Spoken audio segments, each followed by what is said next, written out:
There's no such thing as a perfect video. Like, someone should always call you and shit on your video because it could be better. When I was a young teenager, I was getting no views, had no money, had no equipment.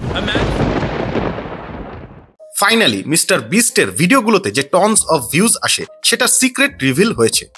যদি একজন YouTuber হিসেবে আপনি mister বিস্টের নাম শুনে না থাকেন তাহলে বলছি 25 বছর বয়সী এই ভদ্রলোকের আসল নাম জিমি ডোনাল্ডসন। রেডিটের একজন ডেডিকেটেড ইউজার ঘন্টার পর ঘন্টা মিস্টার বিস্টের ভিডিও দেখে কয়েকটি সাইকোলজিক্যাল স্ট্র্যাটেজি খুঁজে পেয়েছেন, যার কারণে এই চ্যানেলে 240 মিলিয়নের উপরে সাবস্ক্রাইবার রয়েছে এবং 43 বিলিয়নেরও বেশি ভিউজ গেইন রয়েছে।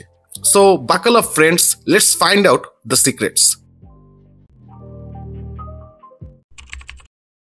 ওকে, মিস্টার বিস্টের ভিডিওগুলো যদি আপনি একটু খেয়াল করেন তাহলে বুঝতে পারবেন যে প্রতিটা ভিডিওর প্রোডাকশন ভ্যালু এবং এডিটিং খুবই হাই লেভেলের। এমনকি অনেক বিখ্যাত এডিটররাও এটা বলেছেন যে মিস্টার বিস্টের ভিডিওগুলোর কোয়ালিটি স্ট্যান্ডার্ড যে কোনো হলিউডের রিয়েলিটি শো অথবা ওয়েব সিরিজের চেয়েও বেশি। ওকে, আগেই ঘাবড়ে যাবেন না, আমি এখানে আপনার ভিডিওগুলোর প্রোডাকশন ভ্যালু অথবা ভিডিও এডিটিং আরও ডিস্টিংটিভ করার জন্য বলবো না।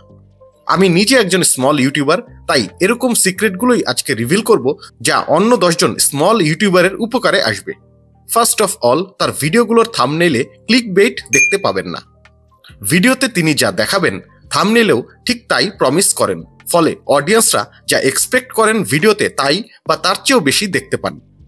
থাম্বনেইল ক্যাচি করা খুবই দরকার, এতে কোনো সন্দেহ নেই। তবে সেটা করতে গিয়ে যদি আপনি ক্লিকবেইট করেন তাহলে ইনিশিয়ালি আপনি কিছু ভিউয়ার হয়তো পাবেন, তবে লং রানের ক্ষেত্রে তা আপনার চ্যানেল ডিস্ট্রয় করে দিতে পারে। So thumbnail creates an expectation for viewer and you have to meet this expectation with your video. একজন সত্যিকারের পেশাদার খুনিকে সে পেমেন্ট করেছে যেন তাকে মারার চেষ্টা করা হয়। এমনকি তিনি তার ভিডিওতে দেখান যে সে পৃথিবীর সবচেয়ে বড় মিস্ট্রি বক্স কিনেছেন যার দাম $5 লক্ষ।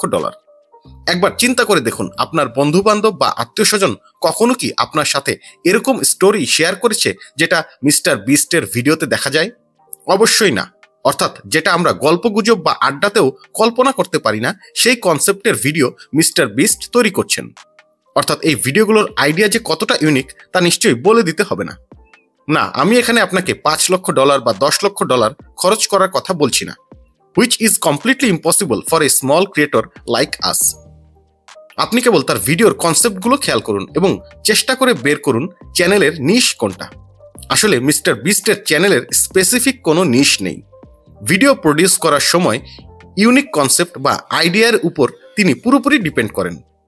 হিউম্যান ব্রেনের ক্ষেত্রে কগনিটিভ রেসপন্স বলে একটা কথা রয়েছে, যার মানে হলো নতুন কিছু এবং সেটা যদি ইন্টারেস্টিং হয় তাহলে কিউরিওসিটি অডিয়েন্সকে ইনফ্লুয়েন্স করবে ভিডিওটিতে ফিজিক্যালি ক্লিক করার জন্য। আর এটাই প্রতিনিয়ত ঘটে যাচ্ছে মিস্টার বিস্টের ভিডিওগুলোর সাথে। I think this is the most uncommon and underrated lessons we might take from his video.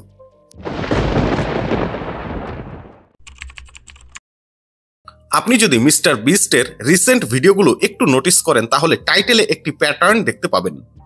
1 versus 100 million car, yacht, house এবং আরো অনেক ভিডিও যেগুলোর টাইটেলে খুবই ছোট এবং খুবই বড় দুটি সংখ্যার অনুপাত চমৎকারভাবে ট্রিকি ওয়েতে রিপ্রেজেন্ট করা হয়েছে।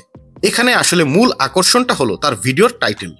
তিনি কিন্তু কোনো প্রকার কিওয়ার্ড রিসার্চ করে টাইটেল জেনারেট করেননি। সিম্পলি যেসব টাইটেল একজন ভিউয়ারকে আকৃষ্ট করতে পারবে জাস্ট সেটা ফলো করেছেন।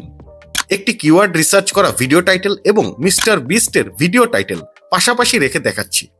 এবার আপনি নিজেই দেখুন কোন টাইটেলটা আপনার কাছে বেশি ক্লিকেবল মনে হচ্ছে। অবভিয়াসলি এই টাইটেলটা।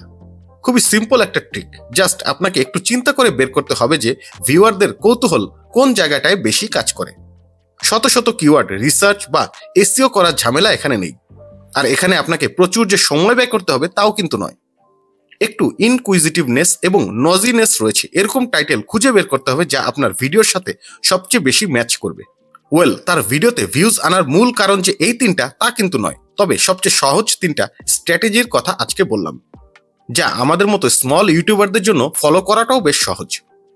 আপনি যদি একজন স্মল ক্রিয়েটর হন তাহলে এই স্ট্র্যাটেজিগুলো সম্পর্কে আপনার অপিনিয়ন কি সেটা কমেন্ট করে জানাতে ভুলবেন না। ভিডিওটা আজকে এখানেই শেষ করতে হচ্ছে। পরের ভিডিও দেওয়ার আগ পর্যন্ত সবাই ভালো থাকবেন। আল্লাহ হাফেজ।